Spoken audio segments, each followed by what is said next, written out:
Boston's rising tide of high-rise development is meeting some resistance on the waterfront. Don Ochofarro is trying to get approval for his new plan to build a pair of towers on the current site of the Harbor Garage. The plan has been met with a mixture of support, calls for more changes, and opposition, and there's substantial opposition from hundreds of neighbors in Harbor Towers.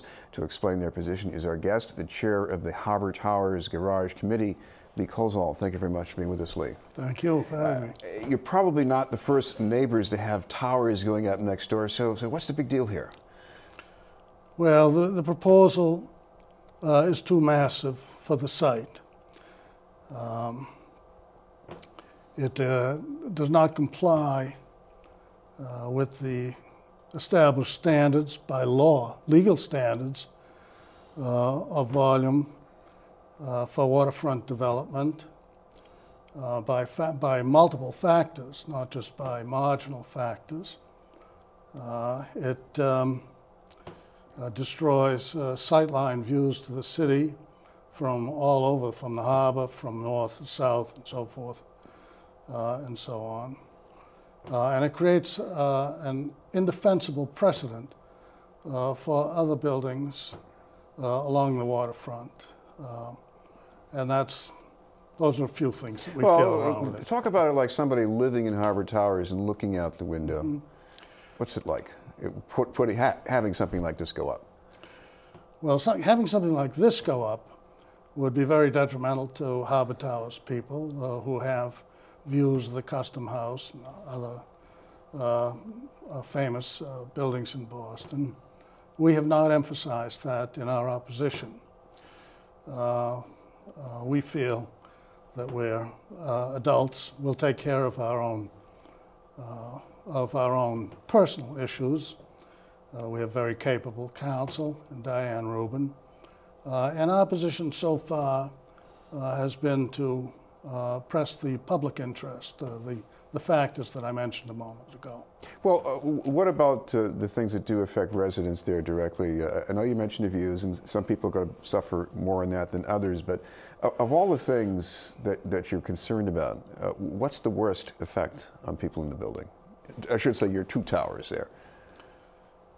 There would be many ill effects. Traffic is one. There's only one way in and out of Harbor Towers, and that's a short two-lane dead-end street. According to the current proposal, that would be in a state of perpetual gridlock. Although many of the issues have not been presented, there would be problems of supply and removal, supply of goods, removal of trash, how that could be effected efficiently without unduly burdening the lifestyle of folks in Harbor Towers. Of course, the other thing is you have the garage that's there right now, and even though it's not nearly as tall as what's proposed, it creates a shadow on the ocean side of the waterfront. It's an ugly building, so you got to put something different there, don't you? Absolutely.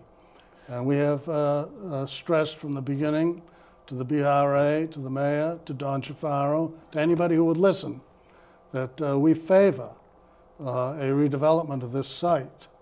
But it has to be reasonable in terms of waterfront development. We have a statute called Chapter 91 and regulations under it that establish the basic principles for waterfront development throughout the Commonwealth. And construction on the site should be able to be brought into reasonable compliance with those standards, not precise, but reasonable compliance.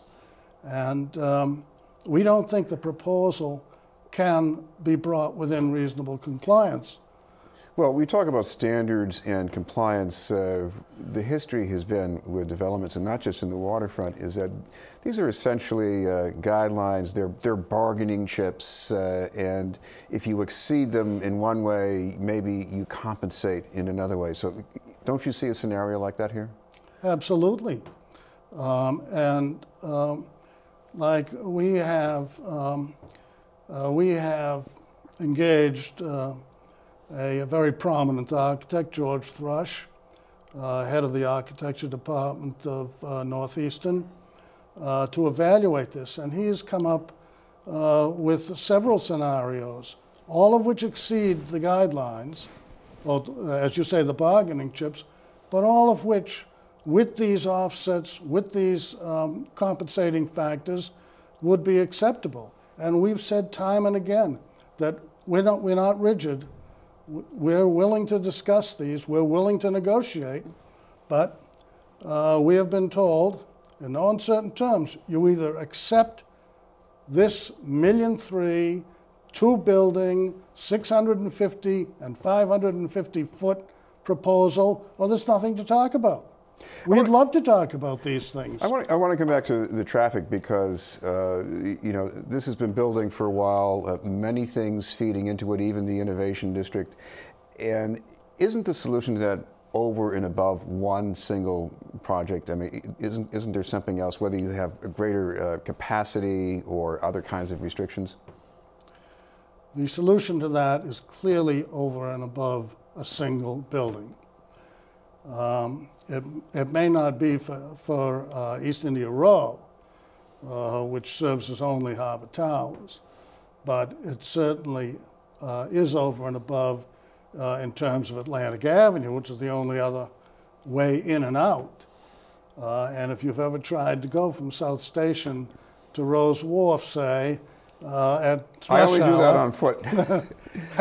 If you ever tried to do that in rush hour, you've encountered the problem.